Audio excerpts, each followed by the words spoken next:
Children of the Wind is actually that film that talks about the street children that we meet every day on our streets.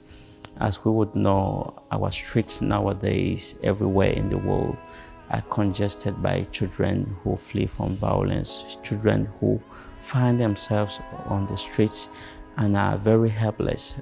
Most of these children, they are looking up to us, people who are well-to-do, to maybe answer to their needs, to come to them as parents, to be close to them, to welcome them in the society.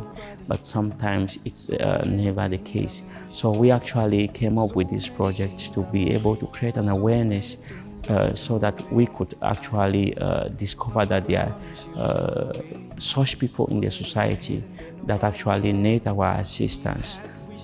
It is very important that we address this case, because most of the times when we fail to do so, these children actually, they are live on the streets while striving to have a life, or while striving to sustain themselves. They actually go into some activities which may not really suit with the ethics in the society.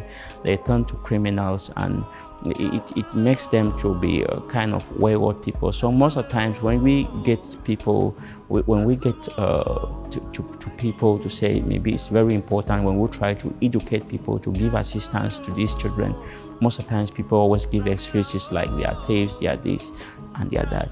We want to create this awareness for people to understand that most of the times those children steal not because they want to steal, but they steal just because they have to eat, and sometimes they have to survive. Samira, she always believed an educated person might end up being a good person in future. So she had this ambition of having real education like other African kids. But unfortunately for her, she was unable to, because there was no one to provide for her. Of all her struggles, all what she went through, but she died a painful death. A mysterious one, I can say, because the manner in which she died without achieving her goals in life, leaving behind the siblings she was struggling to help, thereby creating another environment for the children. They will realize, they'll see as if they are beginning to start their suffering in a new world, because they have nobody, completely nobody, that can assist them the way Samira used to do, even though she had nothing.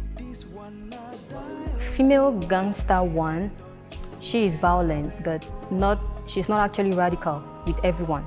She does that just to people who try to hurt the street kids. In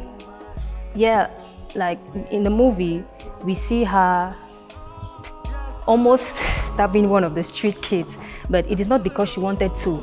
It is because those other male gangsters tried to hurt Samira and her siblings.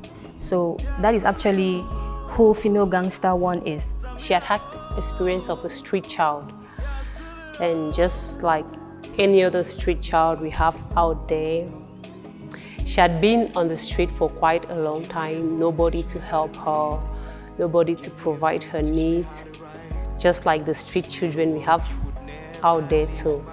So she eventually joined prostitution. Actually, what is peculiar about her is the fact that she is so compassionate. Yeah. She had been on the street, she had experience of a street child.